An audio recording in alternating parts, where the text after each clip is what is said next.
SABR101x. This is the start of office hours for Sabermetrics 101x. It looks like we're live. Welcome those of you who are following the course. As you know, this was a 6-week class.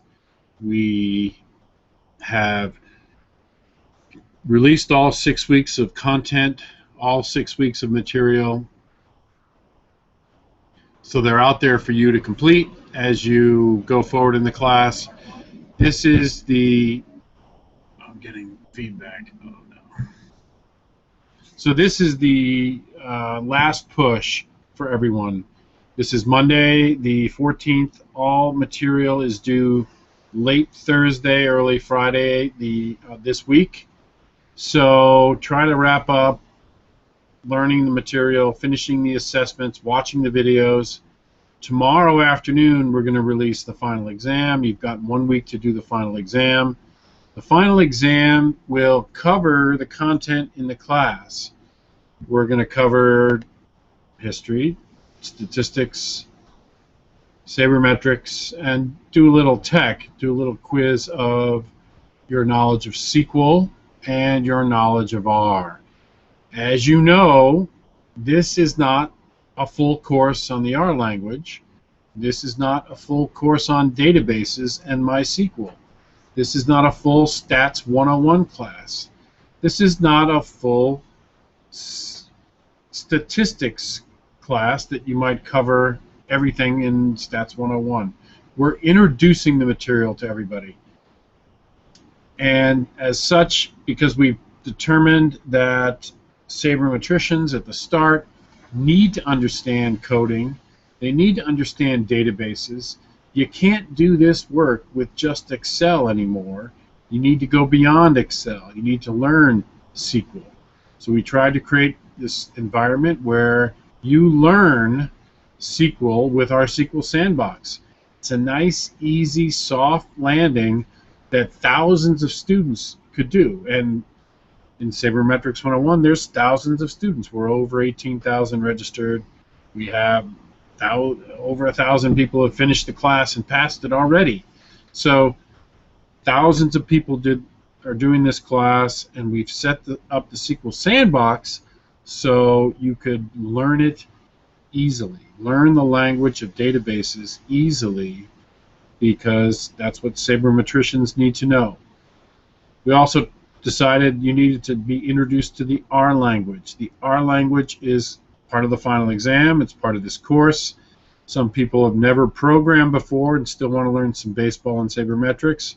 Well, a sabermetrician who's going to advance in their scholarship of being a researcher / baseball scientist / data analyst needs to know some R. You need to know the basics here of how to program a few things so that you can manipulate data and you can answer your questions. You can model systems the way you want. Now, again, we're just introducing this. For those of you who've really embraced this material, I highly encourage you to take more SQL courses, more R courses, more statistics courses. As you go forward, you're going to need all those kinds of classes to do this kind of work in data analytics. A quick note, and I think I've done this every week on my office hours, but let's do it again. A quick note on Sabermetrics 201. Sabermetrics 201 is in the planning stages. We've designed 101 to go along with 201. 101 is the introduction, give you the introduction to statistics and how to think about data, data science, how to go beyond Excel and really start getting into SQL and R and starting to use these tools the right way with bigger data sets. 201, we get into the bigger data sets, the PitchFX database, so we can learn a lot more about pitching. The events files data from RetroSheet, so we can do a lot more analyses of the game of baseball. From these events files is where we get very accurate run expectancy matrices, win expectancy matrices. because all the events that are recorded in the game can help determine the things that Lindsay talked about. Remember, Lindsay gives us this great research, but he sat and recorded all these events by hand into his own database. Luckily, today we've got database, we have access, because of all the work by all the people in Project Scoresheet and all the effort since then on RetroSheet, we've got events files that we can manipulate. That's 201, because we've gone beyond the introduction to 101. We've covered the basics of statistics in R and SQL. So in 201, I can show you some R code on how to manipulate the PitchFX database. I can show you some R code to manipulate the events files to do some advanced analyses in sabermetrics. So that was the plan all along. Introduction 101, 201, sort of advanced sabermetrics using the technology we got you up to speed in 101. So again, the 201 course, a lot of people have said they really are looking forward to the 201 course. I'm so happy to hear that you're interested in the 201 course. So what we have to do next here at BU, since BU was so kind and generous to support this class, to support your learning here on edX, the edX platform, BU wants to do a debrief on 101 and try to better understand best practices, what worked, what didn't work. You know, so we're going to do another survey, try to get a sense of the students and understand how to improve on the 101 class in the attempt to do 101 in the future and also to make 201 better. Now, 201 hasn't been approved yet. It's in the planning stages, and we're all hopeful that BU will go on and approve the 201 class for the edX platform for all the learners out there like you listening to this. I hope that's clear.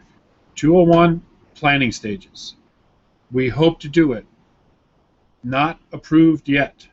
First thing on the steps towards it getting approved is to review 101, to look at what we did in 101, to try to define better what we can do to improve 101, improve 201, and establish some best practices around this new platform in teaching this kind of material. So I hope that's clear. Morris, how'd I do covering all that? By the way, I'm here again with the fabulous Morris Greenberg. We're here with Morris Greenberg. Oh, Morris Greenberg, everyone should. He says thank you. Good. So, in addition, let's talk about war, and then I'll give you a little preview on how to study for the final. War, wins above replacement. We've talked about in this class the idea, the basics of statistics that are important to understand war. We talked to you about descriptive statistics. It's the starting point of understanding any data. It's the starting point of understanding Stats 101, a nice course in statistics that you all should be taking soon as students in this area. You need to take Statistics 101 as you go further. To call yourself a sabermetrician, that's a course you need to take and a subject you need to be very familiar with and master. But the first part of statistics is descriptive statistics. You need to understand the shape of data. That's how data is distributed. You need to understand those differences. And in the concept of war, we talked about replacement level. That's such a key concept. In the beginning, when they were doing these kinds of analyses, and this is what Thorne and Palmer did and what others did too, they talked about average. They talked about the average player. But we understand when we look at the data more carefully, you look at the distribution of the data that you're looking at, it's not a normal distribution. It's not a bell curve we're looking at. We're looking at one tail of a bell curve of the whole population. We're looking at an extreme tail of talented athletes playing this game. So this is not a normal distribution. So ideas of average and mean don't really apply when you do the right kind of analytics. You need to think more about replacement level. So analysts have known this for a while. Woolner and others since Woolner have really tried to understand this idea of replacement level because it's the right distribution of the data. It's how the data is shaped correctly. We covered this in 101 briefly. When we tried to look at replacement level, we tried to look at this idea of the shape of the data, how data is shaped, and how we look at data that way. So keep that in mind. In statistics, we were covering various topics to help you understand these things better. So Module 6, sample size. A key concept in statistics and how we design experiments and how we do inferential statistics, which is so important in the study of statistics. But beyond that idea of the inferential statistics and the use of statistical power and measuring power in different studies, sample size is a concept we can understand in baseball. Of course, the law of large numbers, you want bigger samples. That's always true. But it's such a nice study by Carlton that he's been doing since 2007. These ideas of trying to understand the minimum sample you need for reliability of your data. So this is an important concept. When we get, I'm rounding my way back to WAR again.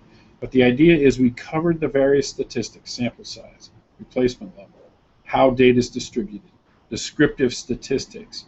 All that introductory statistical concepts are crucial to finally get to wins above replacement.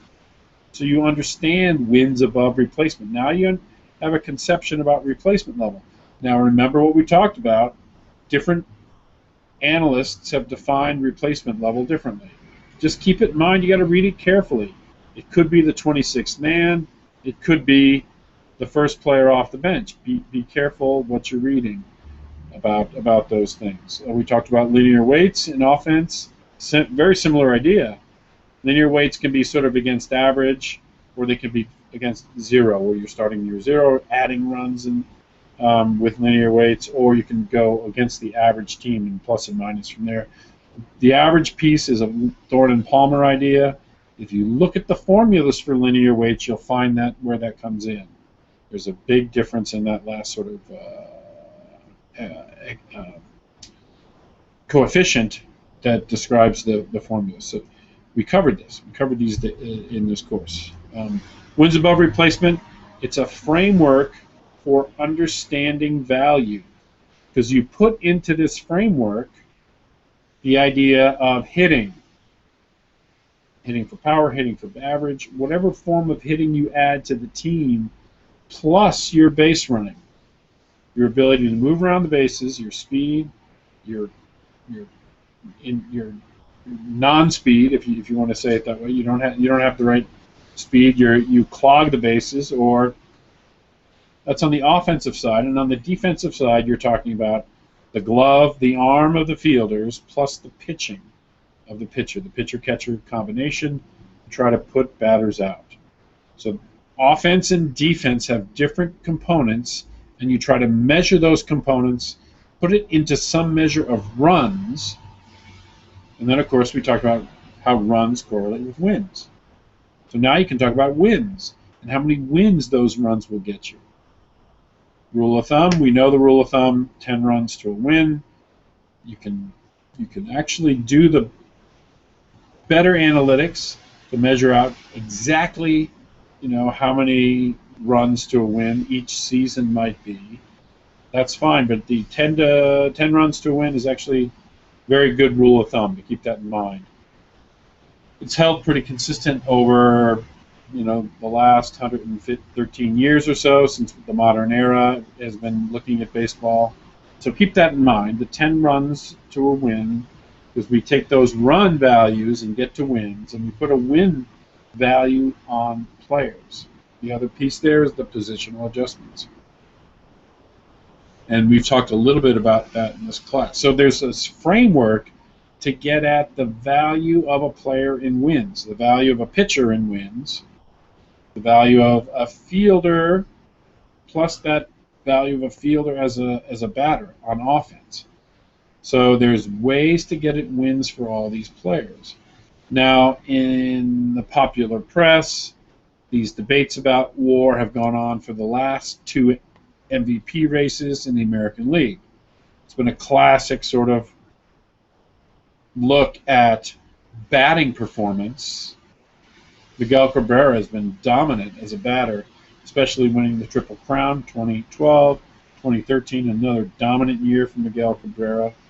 When you add in the component of fielding, you get the near average-ish Miguel Cabrera against the well above average defender that Mike Trout is.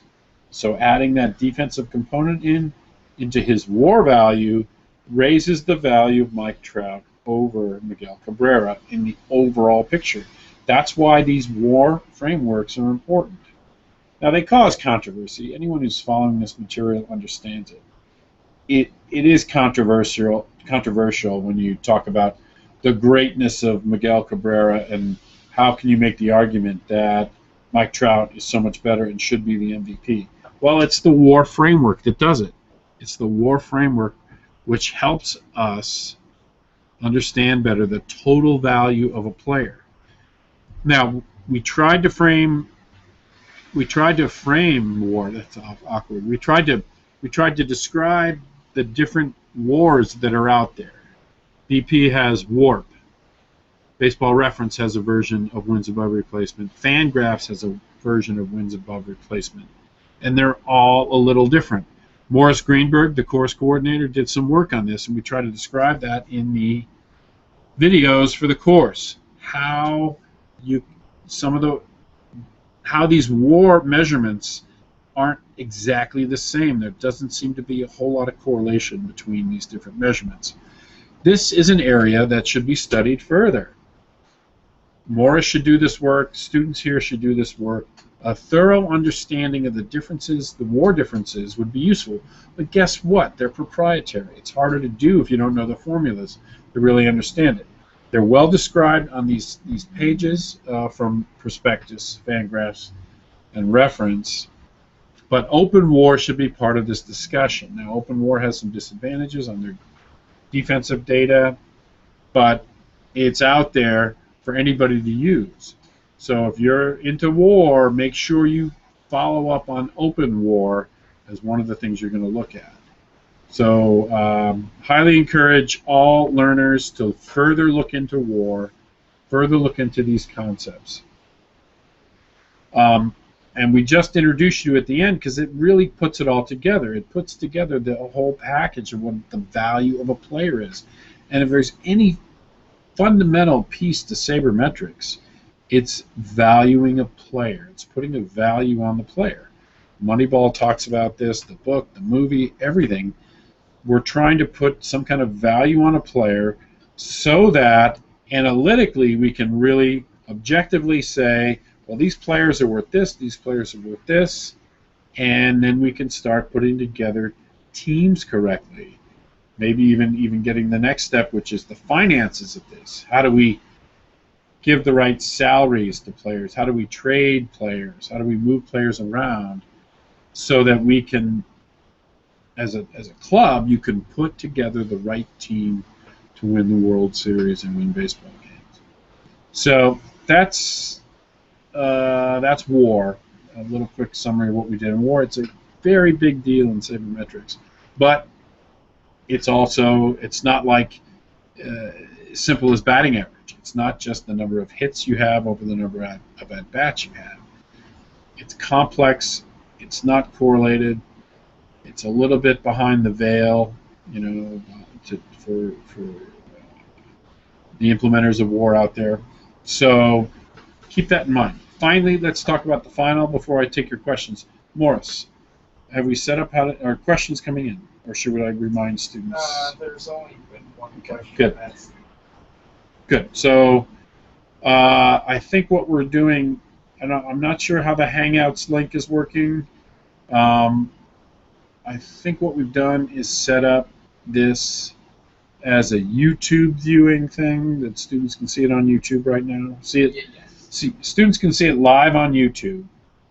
And if you have questions, put them in the comments of the YouTube page.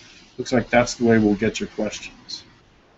I think that's the idea, just to remind all the students ask your questions on the comments page for YouTube. Final comments on the final exam. We're going to have, it shouldn't take too long. We're not going to design this to be hours and hours, and we're going to try to design it so it takes max a little bit over an hour for students. But we're going to try to cover each of the 4 tracks. We're going to try, and remember this, the re-interviews were supplemental for your own information about these important people in sabermetrics. We're going to, in the final, we are going to cover some questions of intro statistics from the statistics track. We're going to cover some sabermetrics from the sabermetrics track. We're going to cover some history from the history track.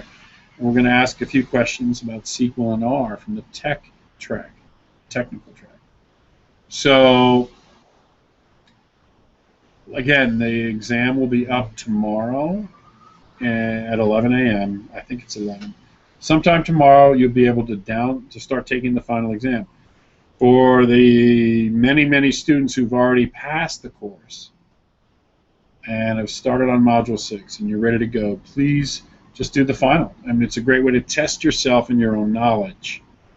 So that's really the purpose of the final exam. It's another way to quiz yourself what you've learned, if you've learned the material that we presented here in this class. So that's the idea. To really test your own learning. Tests aren't supposed to be onerous. We're not here to ruin your life or make you study for hours. It really is just a check to see, okay, I put all this time in watching these crazy videos that Andre's put on, and I answered all these assessments along the way to try to see if I was getting the material. Now it's a chance to just see if you got the fundamentals of it, and that's what we're going to try to ask on the final exam. The fundamental questions we've tried to cover in this short amount of time, really. It's been 6 weeks. We've had a lot of content. We've put a lot of challenging material in front of you over these 6 weeks. So this is just a final little way to see if you, as a self-check, see what you've learned, see how it goes. Adult learners in 2014, where we are today, you get your information all kinds of ways, different places. As you need something, you learn it, you find it on the Google machine or whatever it takes. That's still true, but now we just want to give this quick little assessment so that you as a student, us as the course team, are saying, okay, yeah, you've learned something. This is the pile of material that we've covered. Here's what we think we want to test you on as a 1 hour length-ish final exam, and let's see where you are as a student. So, again, I appreciate all of your work. I really am thankful that thousands of students have plugged away at this material. It's kind of, overwhelming in a way, because I've spent years in lecture halls trying to teach 100 students or so. I've spent years in seminar rooms where it's 15, 20 students, smaller discussions. Lots of education has happened, lots of learning has happened in those environments, but now we're talking potentially at least 20 times my largest class ever, something like that, has completed Sabermetrics 101, which is pretty cool. That we've had that kind of response. We've had that many learners learn the material as we've described it. So thank you again for all your hard work. I'm very, very impressed by how much you've done and how much you've plugged away at this material. And finally, at the end of the day, I hope you would walk away from this as a student learner saying, yeah, I learned something. Yeah, I got something out of that course.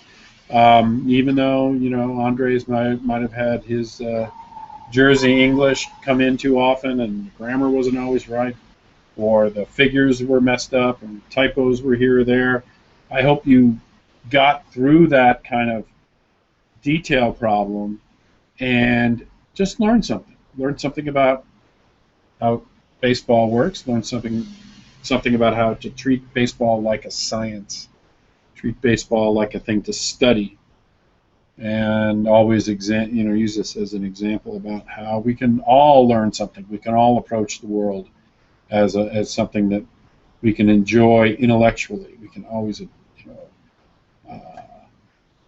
be as objective as possible at whatever's put in front of us so that we can learn something more about all this. Morris, we have a question. We have two now. Woo! First is, what does CR on your shirt stand for? Oh, Colorado Rockies. I wore a Red Sox shirt earlier. Yeah. And the next one is, how often and why do good players suddenly have bad seasons? Joe Mauer here.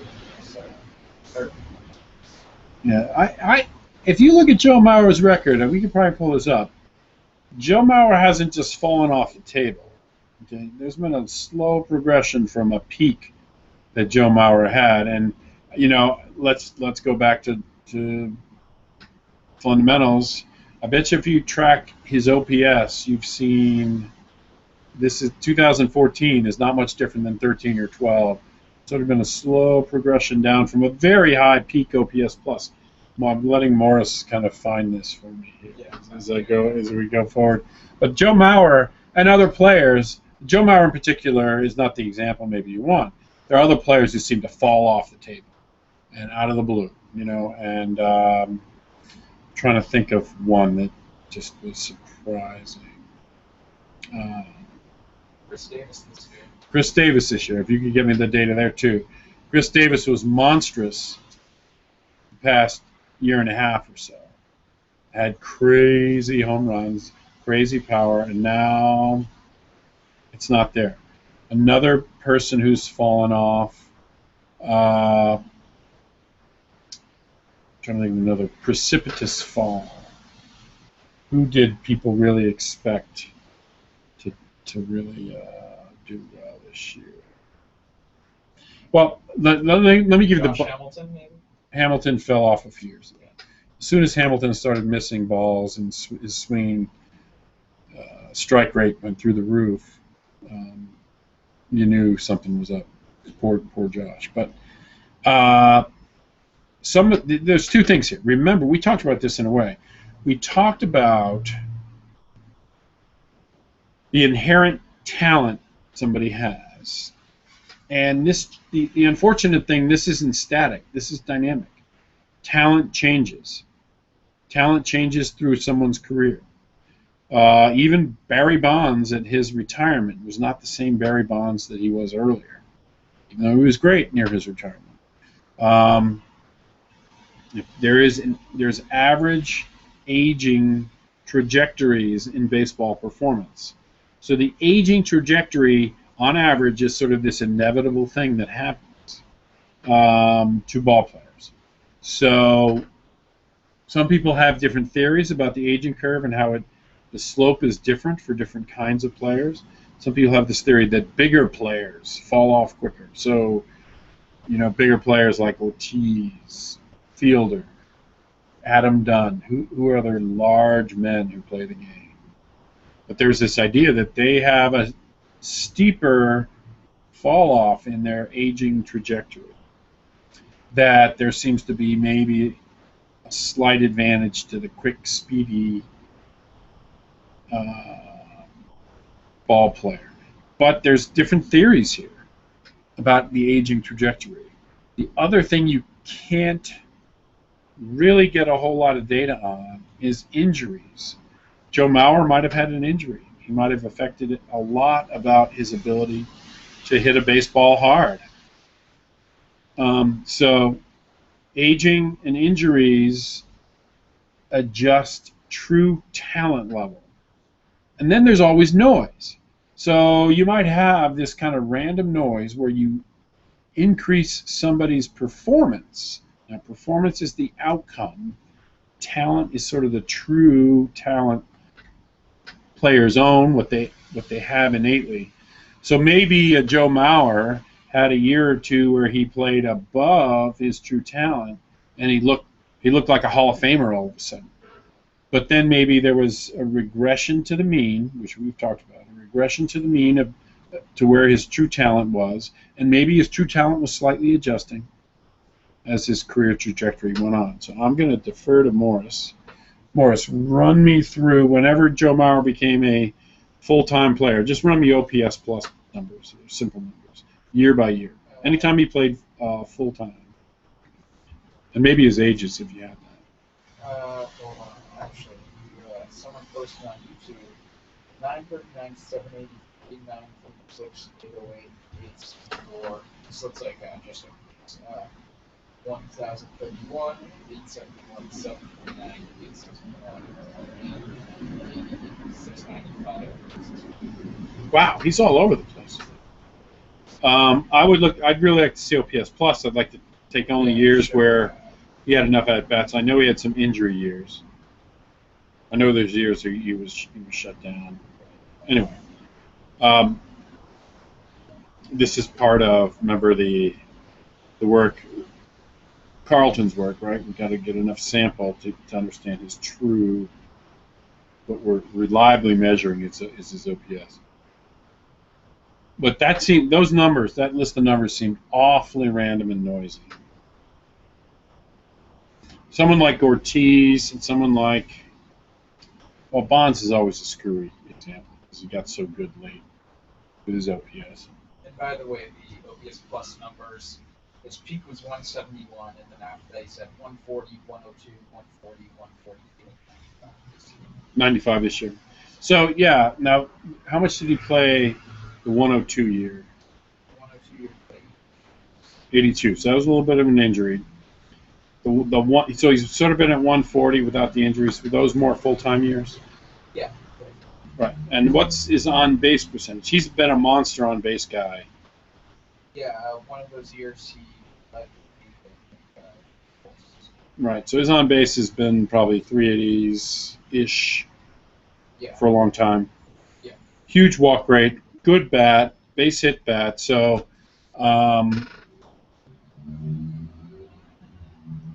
his on base has helped his OPS. The 1 year where he hits over 1,000 OPS, I'm sure he had over 20 home runs and his slugging was near 500, 550, something like that. So he was a lot more power that year. But Joe Mauer this year, so yeah, I guess that's right. If he's dropped off from a 140 OPS to a 95 OPS, that's a big drop off. 95 OPS plus. And yeah, this could be an example of the aging curve, the adjusted true talent level, or it could be just noise again too.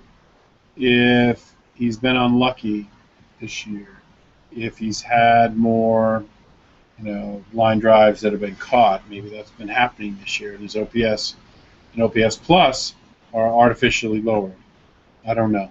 You can do these kind of analyses more granularly if you look at his line drive rates, his batting average on ball in play sometimes will indicate some of this. So you get a sense of who he is and what he's been. And then you can maybe see an aging trajectory that's more reliable than just say his batting average, his on base, OPS. So we briefly talked about it, but always remember, you start with true talent, whatever the true talent is, and it is just something that adjusts. You can improve, and you can get worse. So your talent can rise, and your talent can drop off. And improvement comes with repetition and practice, and the ability to see pitches, recognize pitches, work on your swing, change your mechanics. With pitchers, it's developing a new pitch. All those things can change your true talent level. But then always remember, there's noise. There's noise in the system, and there's noise in measurement. And analysts have to really understand the noise and understand how to get rid of the noise, as with sample size and with trying to measure things better. So that's one of the things we tried to get across in this class, is the idea of sample size, the idea of trying to reduce error and noise and luck in our measurements as much as possible to get at a better estimate of true talent through our work. Hope that helps. Morris, how'd I do in that? Morris likes the answer. There we go. I do. There aren't actually any questions at this moment, so we'll have to go to the forums quickly.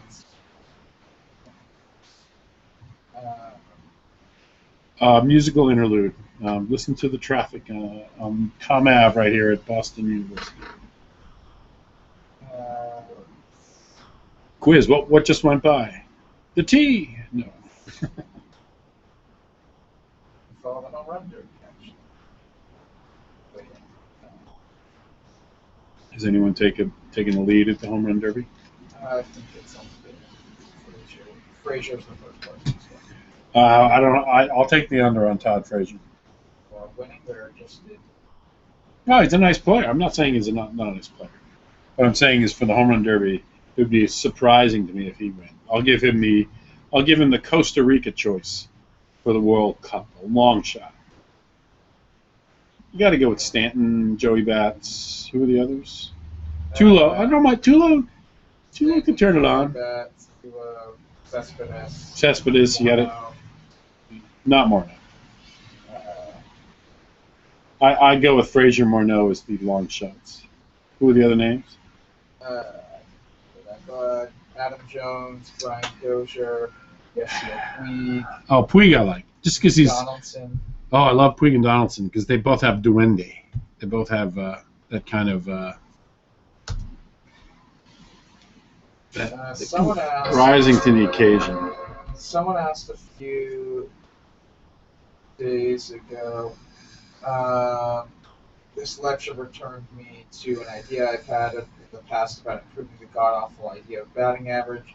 The idea is this: instead of trying to find the run value of a certain type of hit, each at-bat is measured by potential for scored runs, which I believe is already metric as tracked. For example, a batter with runners on first and third have the potential to score 3 RBIs. Then give the value to each hit type as a percentage of home runs. And every time a batter gets a hit, their effective RBIs increase by this factor, but times the number of RBIs available. Why don't we do this?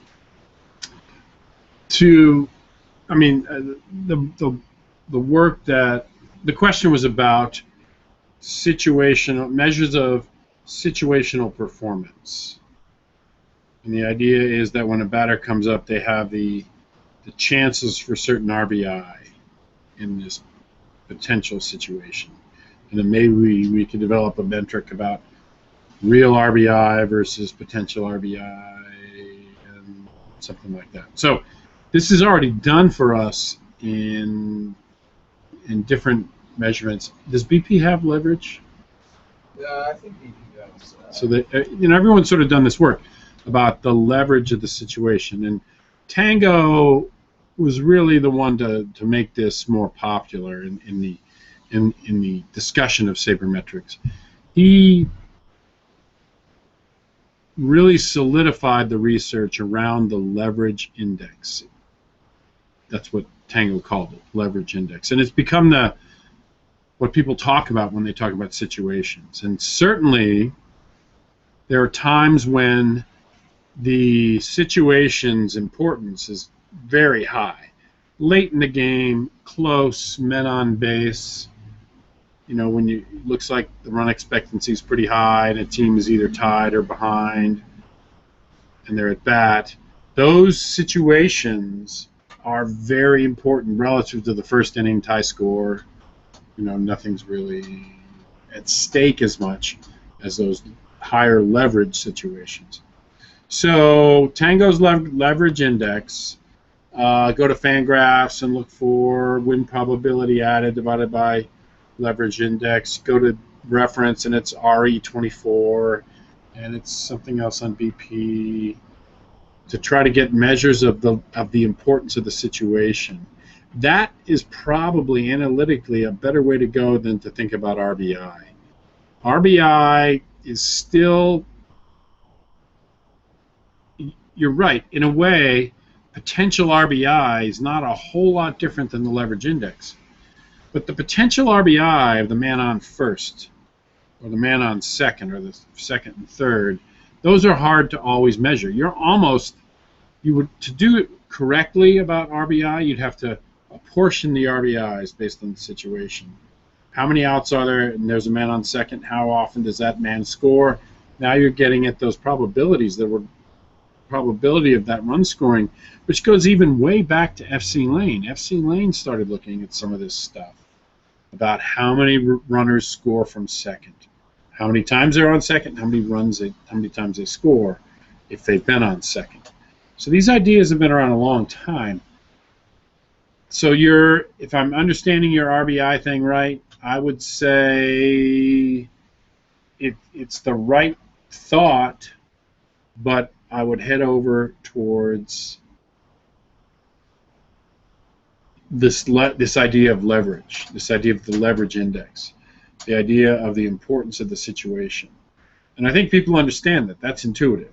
As you get to the situation that's close and late, one-run differences, and then men come on base and run expectancy is starting to go up, those are high leverage situations. And performance in those high leverage situations is one of the things people call clutch. This idea, clutch performance. Derek Jeter always seems to get that hit, late and close, and the team wins. But you can be objective about these things, to try to objectively look at close and late, the leverage, and this whole area of looking at your changing win probabilities per play, for every play getting coded for a win probability, understanding the leverage index of the situation, that's pretty cool offensive analytics. And they do very well, by the way. These ideas of assigning win probabilities to batters as the leverage changes, so making sure you're doing a normalization via leverage and situation are really good ways to go. I think the foundation of sabermetrics comes more from linear weights, though. That long history of analyzing and doing regressions and doing value-added approaches on all the different offensive components that come through on linear weights. So the history of linear weights, the progression of the changing formulas for linear weights, and the ideas of understanding those formulas is what we covered in 101. And that was deliberate to get at probably a more sound, certainly historically sound, and a foundation of different work. But win probability added versus leverage is another very good way to measure offense. Probably not as precise or not as accurate as what we might say as advanced linear weights formulas that are around. But it's really a great idea you had to get at this situational offensive performance in situations to try, and then try to balance that out versus all the different situations that a batter might be facing. So that's been done. It's good work. Morris, how are we doing? Good. There are some questions on YouTube, and I found some other questions that I want. So, first question for the YouTube. I ran into a brick wall creating scripts for histograms in Module 4. Any suggestions? I moved on to the next section. The hist function. Right. There's the hist function, and there's also the qplot function. Qplot. Beautiful. Now, qplot's in lattice, or hist is in lattice. Hist is in the lattice. Okay. Qplot's in ggplot. Okay. So, the question was, how do I do histograms in R? How do I write scripts for histogram in R? The functions we cover in different segments are hist, and that's in the regular. That's HIST comes right from R, part of the regular R I package. forget if that's R or lattice. I think I can check. I think qplot. Qplot's definitely in Qplot's from ggplot. Lattice had. I think this is just from regular R. But Lattice had SPLOM. Yeah, Lattice has some. Lattice did SPLOMs, scatter plot matrices. So you need that to do big scatter plots of all your data. Highly recommended. Data analysts need to always look at the data and look at just try to figure out the right SPLOM and break SPLOM down into different subsections. You need to see the data and look at it and go, what's going on with each of these different scatter plots? What are the relationships? So perform SPLOM lattice package. HIST is regular R, right? HIST is regular. HIST is regular R. You don't need a package. Go to the help file in RStudio and hit HIST in the search box. It'll tell you how to do it. Google examples of HIST functions in R. What's my favorite? It's QuickR, right? It's my favorite. Yeah, what's my favorite go-to site to learn these things? It's QuickR. QuickR, I think, is one. Also, stat methods. Another. Okay. Well, QuickR. I've always loved QuickR. When I learn R, I see something on QuickR. When I see my Google search hit QuickR site, it's my go-to click. Actually, they're the same thing. There we go. It's called statmethods.net, but QuickR is the other. QuickR is a real good go-to site, and it always pops up when you do an R search, when you ask a question about R. So go to, I highly recommended QuickR site. I think we've linked a lot of different things from QuickR in this course. I think so. I think so. So it's a really good tool to learn. Please go back to the HIST function and try to get that right. I think it's worth your time and effort. Look, R is challenging. I'm not, for those of you who are engineers out there, you were like, oh, I got R because I already know Python, or I already know Ruby on Rails, or whatever programming language you know. You can easily transfer that to the R language. So some people in this course already had a leg up. They already knew programming. But a lot of you didn't, and it was hard. It was really difficult. And we really didn't have a whole lot of support for each of you, wherever you were scattered across the globe. But we tried, and that's what the discussion forums try to get you through. So keep plugging away. Keep asking questions on the discussion forum. Keep Googling these things. There are learners all over the world who have struggled with the same questions you have. And a lot of these questions have been answered on different blog posts, different sites where they try to answer coding questions in R, SQL, other languages. So keep at it. Keep plugging away.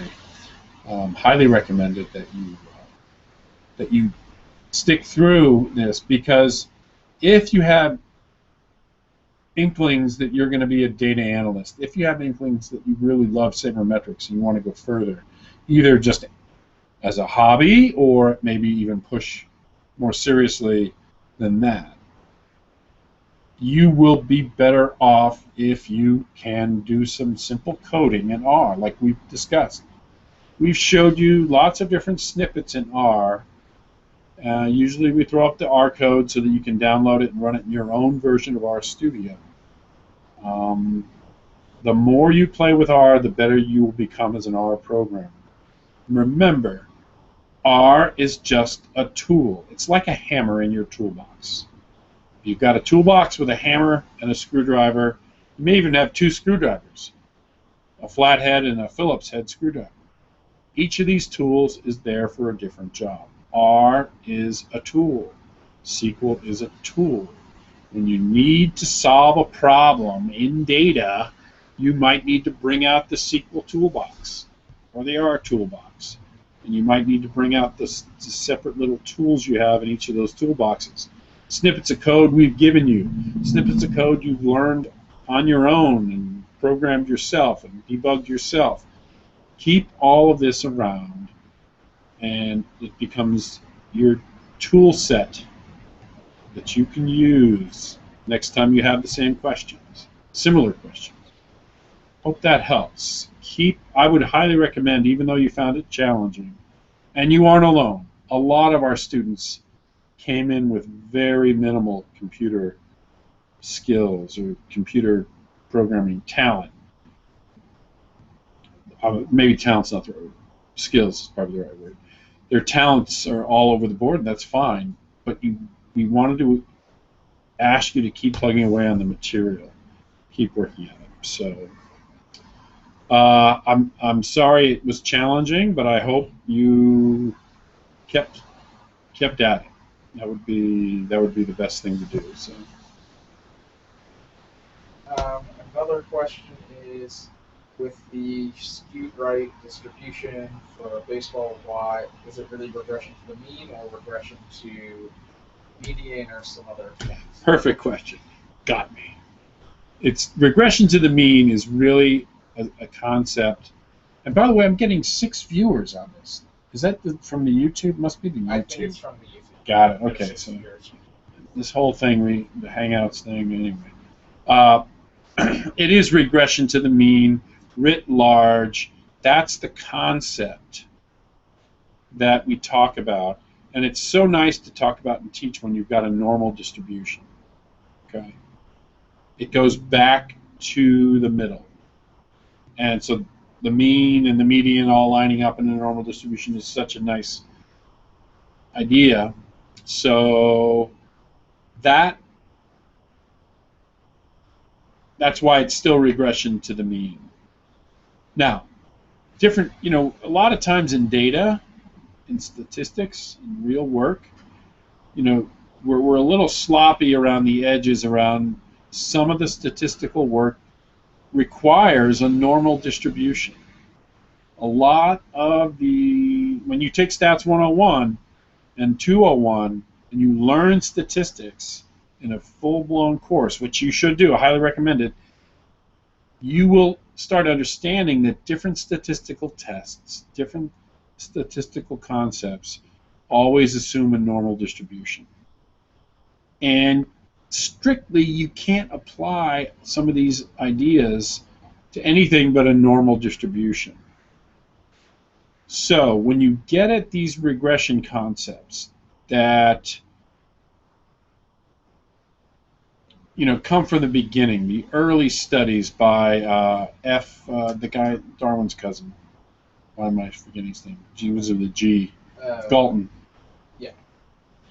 So from Galton on, he always was thinking normal distribution. He was thinking, oh, there's a normal distribution.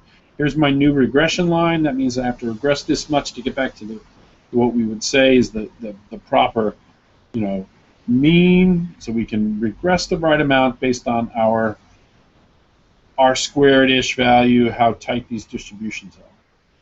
That's all based on normal distribution assumptions. But the principles work as a teaching tool. The principles work for very important reasons that you have to understand regression to the mean. It's something that trips people up. And that, we gave you those examples around, looking at last year versus this year, the OPS examples, so that you can see that people will regress to the mean. The data shows that it happens again and again. And we know the reason why it happens. It's the combination of innate talents and then noise, error, luck, randomness that make some people go out to the extremes, but their true talent is much more towards the middle. So when they hit the extremes for any given sample, like one season's data in baseball, the next year they're going to probably get back to their true talent. And that's regressing from both extremes to the middle, whatever the mean and the median are. So you're right. The distribution is definitely a right tail when we talk about baseball talent. And now if you're looking at my hands waving, it's my right tail. So, but if it's this right tail, right, the mean and median are separate. But It's not you can think about regressing to the mean, but if you could do a transformation of that data to a normal distribution, then you can line up mean and median, and those concepts about regression to the mean from those regression lines that you had in the beginning to get at a sense of the spread of the data, so you know much to come back to that line. That's what you'll all learn in Statistics 101 and 201. Important concepts. But for the introduction, which is what we did, always know it's part of analytics. When you're doing measurements, one after another, okay, you're measuring ball players' performance with OPS. You're doing that year after year after year. And those measurements that go serially, that happen again and again, there's going to be regression to the mean with those kinds of measurements. There's regression to the mean when you do serial measurements because of error is inherent in the measurement. So the concept is regression to the mean. That's assuming a normal distribution in real statistical training and real statistics. But the concept is what intro data analysts should understand. Take away the idea of regression to the mean. It's real. It happens. Hopefully you'll always remember those baseball examples where everything's coming back to the middle. Very important concept in data science. Does that help? I hope it helps. Yes. Morris, did you learn something? I did. The fabulous Morris Greenberger, ladies and gentlemen, learned something too. Okay. Did you catch Module 6, the great work of Morris Greenberg on the war stat? Go check it out. Morris Greenberg, ladies and gentlemen. Am I embarrassing you? A bit. You're not even on the video. How could you be embarrassed? Yeah, sure. Someone said Eric makes money ball and baseball hacks in that book. Bob, what's the red book on top? Oh, you get out. Somebody asked? Somebody asked. Wisco Tango Foxtrot. I don't believe it. It's all right in a sense. Why the face? Oh, Paul. Paul was at our. He was one of our video chat guys, right? One of our live tweeting guys. I think so. Yeah. Paul, thank you for the question. You're definitely this is actually a new purchase, relatively new. Remember we talked about Earnshaw Cook Module 5. Earnshaw Cook wrote this book, more popular book. It actually caused a stir. We talked about it. This is Percentage Baseball. This is the MIT Press reprint. I forgot which publishing company published it in '64, but MIT Press prints it out again, the '64 version of Percentage Baseball. A much more obscure book, harder to find. Took me a while to find it. My binding is falling apart because Morris broke it, ladies and gentlemen. Morris broke the binding. But this is Percentage Baseball and the Computer by Earnshaw Cook.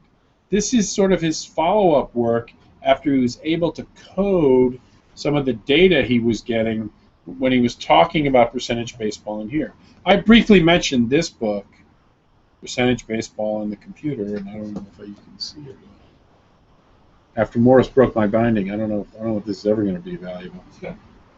There we go. Percentage Baseball and the Computer by Earnshaw Cook. A much more obscure book.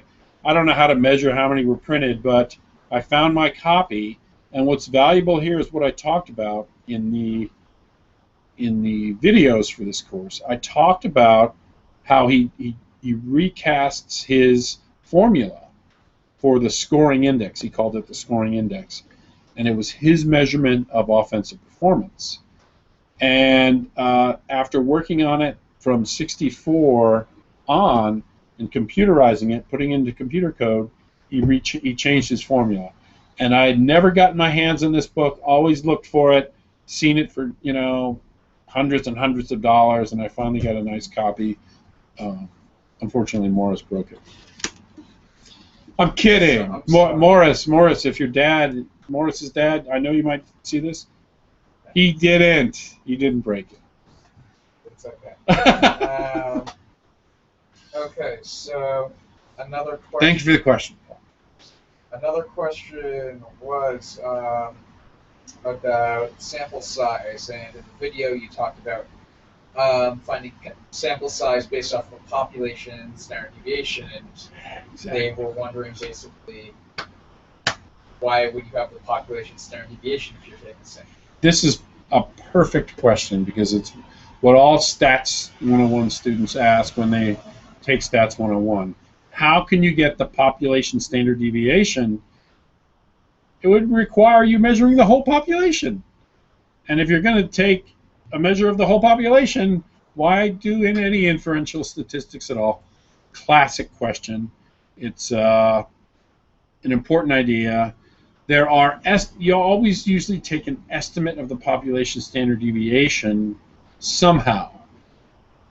You either get it through previous studies. If you're measuring hemoglobin levels in a new species, you're not sure the hemoglobin levels of dolphins. Well, maybe a paper reported hemoglobin levels in dolphins, and you're going to look it up. You're going to find the hemoglobin level in dolphins, and maybe they give you a sense of the population standard, their sample standard deviation. Maybe if you're going to look at hemoglobin in dolphins, you're going to say, let me do a few sample trials. Let me take hemoglobin in a random sampling before I start my study. This is sort of like pre-real study, pilot study, to try to get a sense of the variation in the population.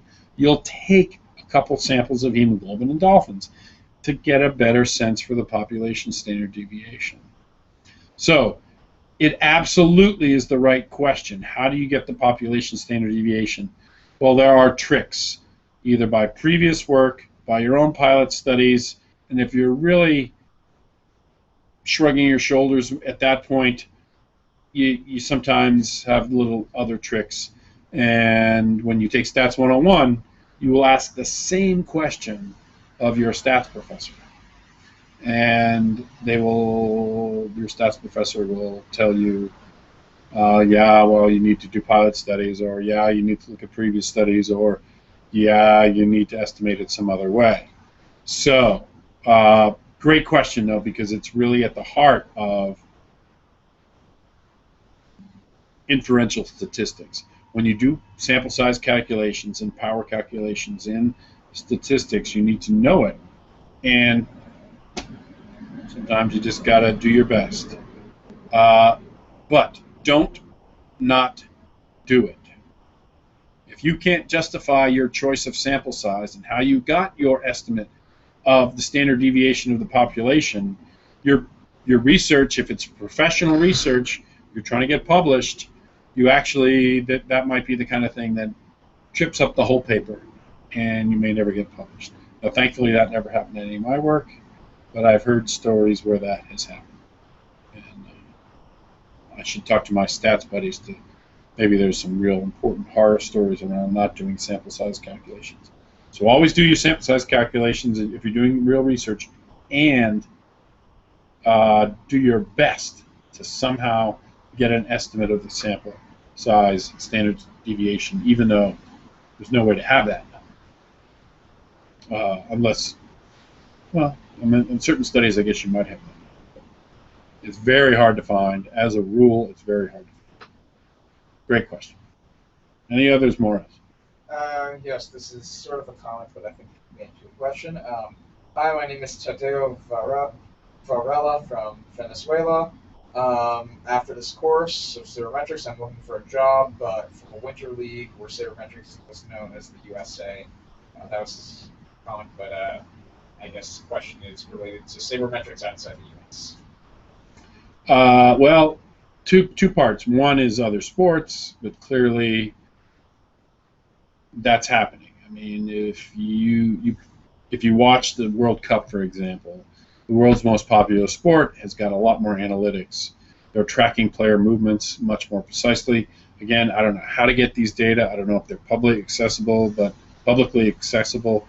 But when we talked to Meredith in the interview in week 6, module 6, she mentions this great idea. Now, it doesn't help Venezuela necessarily, but there's probably an answer in Venezuela also. She mentioned that these basketball tracking systems are being installed in the NCAA arenas. Colleges are collecting data on colleges. You want a leg up on analytics, a modern analytics with modern technology? Find out where they're doing it in Venezuela for soccer. There might be a place. I know if you're on a college campus at one of these very large Division I basketball schools, they've put in these systems.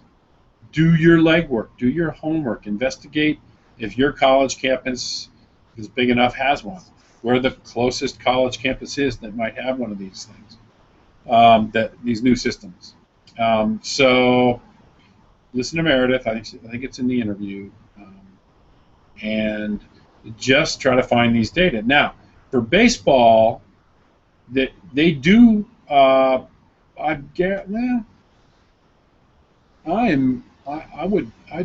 bet that they collect play-by-play data in all the winter leagues: Venezuela, Puerto Rico, Dominican Republic. Who else has winter leagues? What are the other countries? So, even though Venezuela has that winter league where they play baseball, there's play-by-play reports, and eventually there might even be somebody putting these play-by-play reports in what's become the standard format for play-by-play, which is the events files from Retrosheet. There's been a lot of work developing these events files in Retrosheet so that each event is kind of described and you really can do the proper analytics on all these events. Now, that's sabermetrics. That's what we're going to do more thoroughly in Sabermetrics 201. Remember, 101 is an introduction. 201 is our advanced course to really dive into more advanced analytics. So keep finding something somewhere, wherever you live, to help do some more analytics. Find people, like-minded people, who've got the same analytical questions that you have about whatever sport you're interested in, especially baseball, because baseball is the best sport, Morris? I like it the most. It's America's pastime. Baseball is America's pastime. So, but the idea is to make sure you find like-minded folks, bounce your ideas off, find places where maybe you can gather these data. And again, we've talked about this. Observe the data. Look at it. Look for relationships. Look for patterns. Look for anything you can see to help generate questions from your own just curious nature about all those topics. Morris, how are we doing? Doing well. It's 9:08, so there doesn't seem to be any other pressing questions right now. So why don't you give us your second half thoughts on baseball season? Oh, Morris asked me about second half thoughts on baseball season.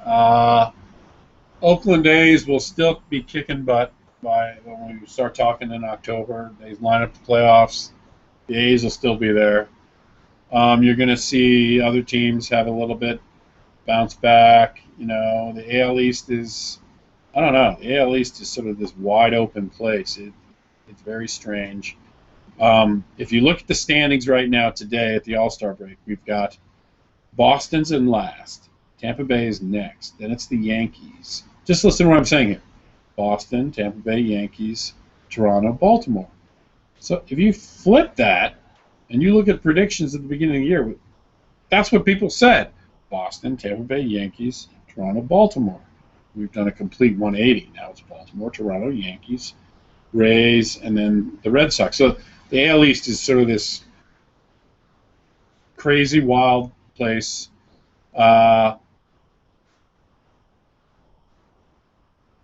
Second half, we're going to see. The A's are just going to be so solid by the end of September. I think it's really going to be a question of whether or not this season-long juggernaut of the A's again can just translate that into the playoffs. And now I think that was part of the Samardzija trade. Okay, they're going to get all these frontline-ish starters just to try to get those top 4 guys, because the A's are smart enough to know you want to have those really premier starters. They've got a great bullpen. They've got a great offense. The A's are fabulous. Just keep watching the A's and how they just will continue to dominate. That's what I predict. I don't see any reason why you'd say anything else but that the A's will continue to just show the major leagues how baseball is played. A lot of teams are going to become sellers very quick. If there are reasonable offers for some players who can help near the end, you're gonna see some movement.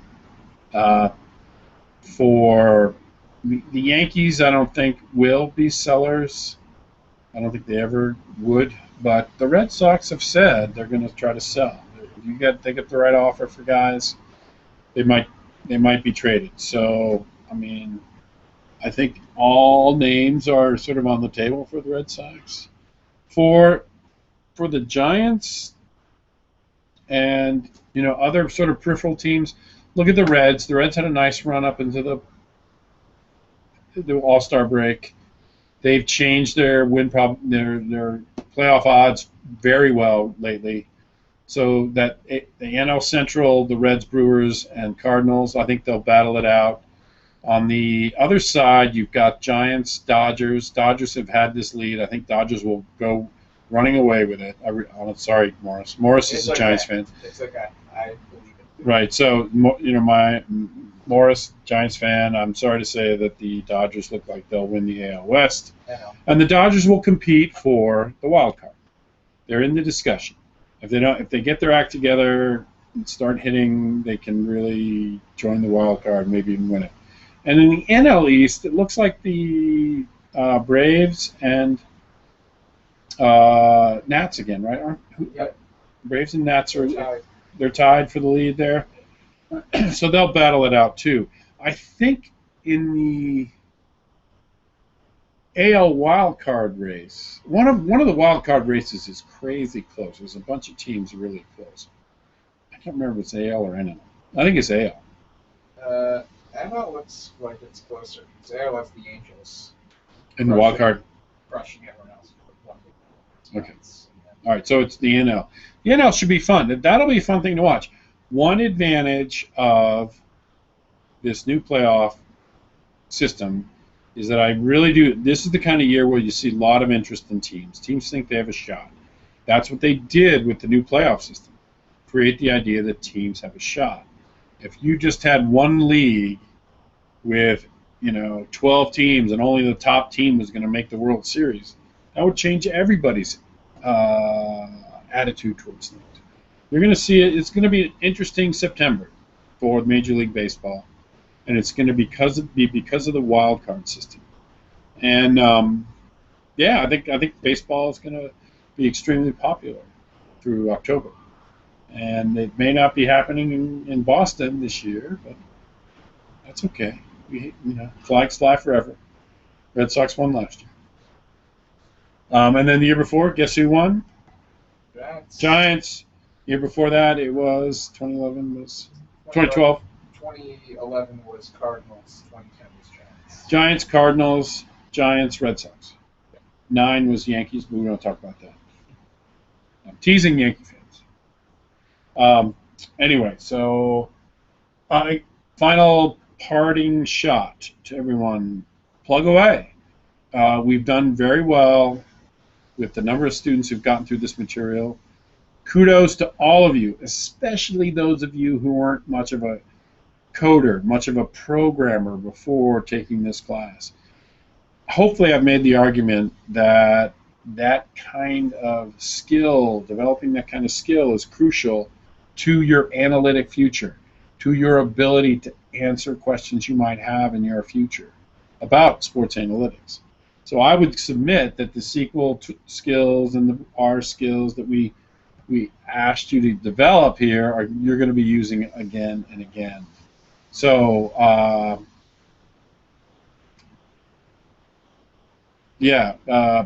I'm really thankful that so many of you who weren't much of a programmer at the start kept plugging away at some of these concepts that are difficult, and by the end maybe felt more comfortable with SQL, more comfortable with R. That was the point. We were trying to get you to be more comfortable with these tools that are so crucial to sports analytics. So again, congratulations to all of you who plugged away at this course. It was our dream, our vision, that there's a lot of you out there who are interested in this material, are interested in trying to understand better sports analytics. And we found a bunch of you. A bunch of you have really thoroughly enjoyed this class. That's the feedback I'm getting. I'm so pleased to hear that so many of you have enjoyed learning something new. As an educator, I just have to tell you, it's fabulous when I can hear students say, oh, I'm learning something. Well, what else does an educator really try to do? So congratulations to those of you who've really plugged away. I can't ask for anything more than your efforts to learn something, and I think that's proven to be true this year. So hey, keep plugging away. Try to wrap up the course strong. Try to finish strong, and hopefully, when all this happens at BU with our debriefing of 101, that there's real positive feeling about it, enough so that they get very excited to establish and run up the ladder, green light, the Sabermetrics 201 class, which is what we're all hoping for. Morris, we're done. Yeah. The fabulous Morris Greenberg, everyone. The fabulous. You want that to be the parting thought? Of course, that's the parting shot, parting thought. The fabulous. What else could be better? Okay. Sure, we'll go with that. Thank you, everyone.